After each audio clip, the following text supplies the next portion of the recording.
Good evening. I will be talking about the arterial supply of the eye. So, when we talk about the arterial supply, we have to know that the common carotid artery will be dividing into internal carotid artery and the external carotid artery. So, almost all the structures of the eye are supplied by the internal carotid artery, and except eyelid and conjunctiva, they will be supplied by both the internal carotid and the external carotid artery. Now, coming to the internal carotid artery, they are having total of 7 segments based upon both clear classification. So we have the segment called cervical segment, petrous segment, lacerum segment, cavernous segment, glenoid segment, ophthalmic segment, and communicating segment. And this ophthalmic segment is the one from which the ophthalmic artery starts.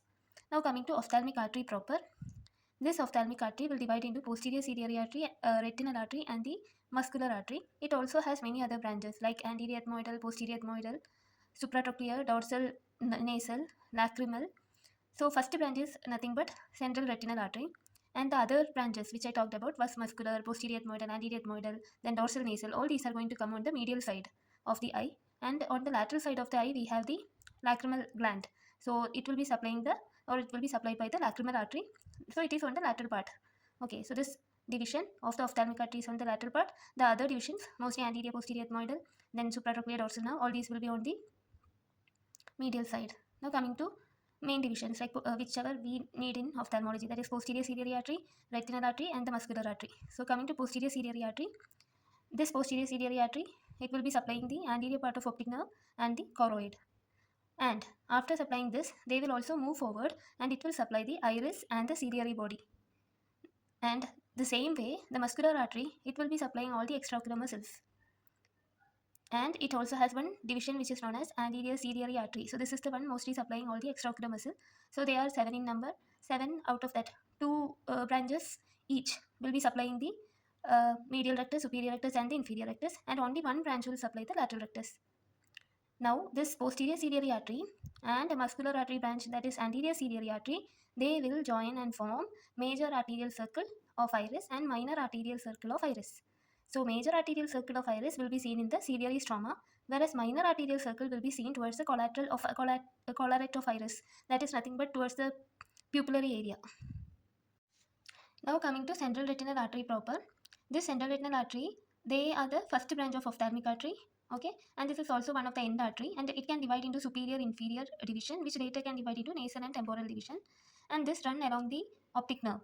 Okay, and 1.25 centimeter behind the eyeball, it pierces the dura and the arachnoid sheath of the optic nerve. So this optic nerve will be having all the meningeal sheath, that is pia, dura, and arachnoid. So 1.25 mm behind the eyeball, they are going to pierce the dura and the arachnoid sheath of optic nerve, and they enter the eyeball through the lamina cribrosa. Now coming to the division, this central retinal artery, somewhat around 10 to 12 mm behind the globe, they are going to again pierce the pile sheath, and they will form the meningeal branches. Okay, same way, it also have another division like central collateral branches, which will be supplying the macular nerve fibers. Now coming to posterior ciliary artery. Posterior ciliary artery, they are running on either side of the optic nerve. So there are 2 ciliary artery. One is the long ciliary artery, one is the short ciliary artery. Long ciliary artery, there are 2 in number. So it will travel in the suprachoroidal space. Okay, and it supply the choroid. Whereas short ciliary artery, they have different like 20 small branches, and they will be anastomosing with anterior ciliary artery to it will be anastomosing themselves. Okay, where they are going to pierce the sclera to form the circle of Zinn, and also it give branches to choroid, optic nerve, and the pile network. And one more branch with short ciliary. Now coming to eyelid. So eyelid, it is supplied by the lateral palpebral artery laterally, which is a branch of lacrimal artery, which is internal branch of ophthalmic artery. I already said that only one artery will be there laterally, and it is going to be supplying the from lateral side. So they form the lateral palpebral artery, and this dorsal nasal branch of the ophthalmic artery, they will give medial palpebral artery. So these lateral palpebral and medial palpebral artery are the one which is going to supply the eyelid. Then coming to optic nerve head. So optic nerve head has 4 parts: intraocular, intraorbital, intracanalicular, and intracranial. Again, this intraocular part has 3 parts. One is prelaminar, whichever we are seeing like optic nerve head. Then it has the laminar part. Then they have the retrolaminar part. So this prelaminar part, it is supplied by the short posterior ciliary artery branches. Already peripapillary choroid, then vessel from the serioretinal artery. Whereas laminar, it is supplied by the short artery themselves. it is by their branches, prelaminar, whereas in laminar it is by the ciliary artery, and retrolaminar have central retinal artery.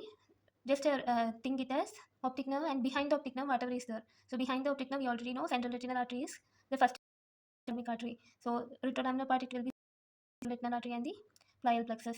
Coming to intraorbital part, again it is divided into periaxial. Axial already we know it is supplied by on the axis whichever is artery. So central retinal artery and their collateral coming on the axial intraorbital part of optic nerve head.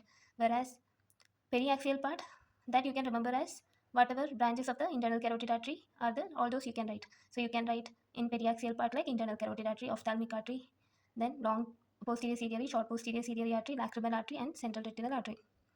Now then we have the intracanalicular part, that is again supplied by the periaxial arteries. That is nothing but internal carotid, ophthalmic, long and short posterior ciliary artery, lacrimal artery. Then we have the intracranial, that is supplied by the bile system of the